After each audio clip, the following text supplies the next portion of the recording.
Alright, my name is Matt McCormack, and I'm super stoked to be here celebrating 6 months with the Dingwall SP1. The fine folks at Dingwall were super cool in sending me this bass in March to check out. I was able to take it on the road with Ariel Posen, play many a jam and pub in Montreal, play in the studio and live with artists like Avery Raquel, J. Ray, and Ali Levy. So I've played a bunch of genres with this bass, from rock to R&B to funk, whatever. It's been awesome having a P bass with all these extra features that Dingwall's famous for. Obviously the fan frets. In this case, it's a bit different because while it's super cool to tune a combustion or a custom model down, this bass, you're not tuning up, don't get me wrong, but the G and the D string are actually shorter than a typical Fender. So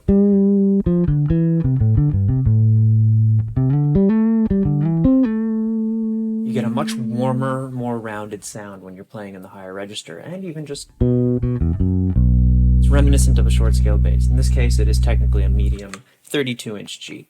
So I've been loving having this. You could bend for days. Not that I'm doing that, but if I wanted to, I could. So it's been pretty neat. It's awesome having a P bass that has this kind of array of sounds, right? You can go for a typical. Let's get the tone down.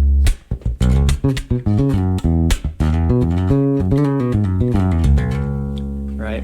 Obviously, we all know that two pickups in series sound that Dingwall is super famous for.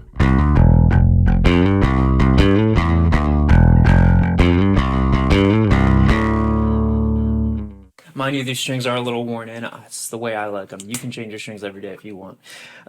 What I really dig is not something I've gone for before, but that really bright 70s punchy bass tone that we all love.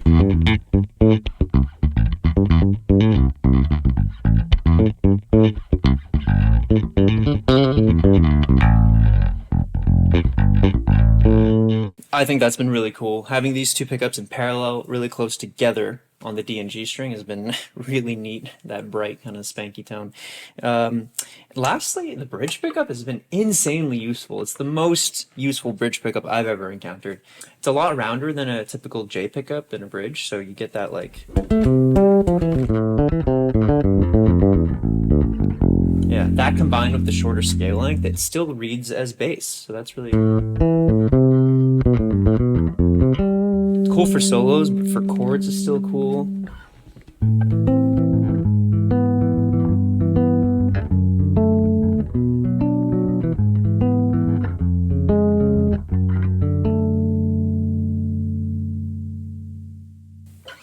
And it's been really neat for me because I do a lot of bass and voice duets, and so you can still reach into that side of Dingwall where it's like a low version of a guitar. So if I get a little drive and reverb going here.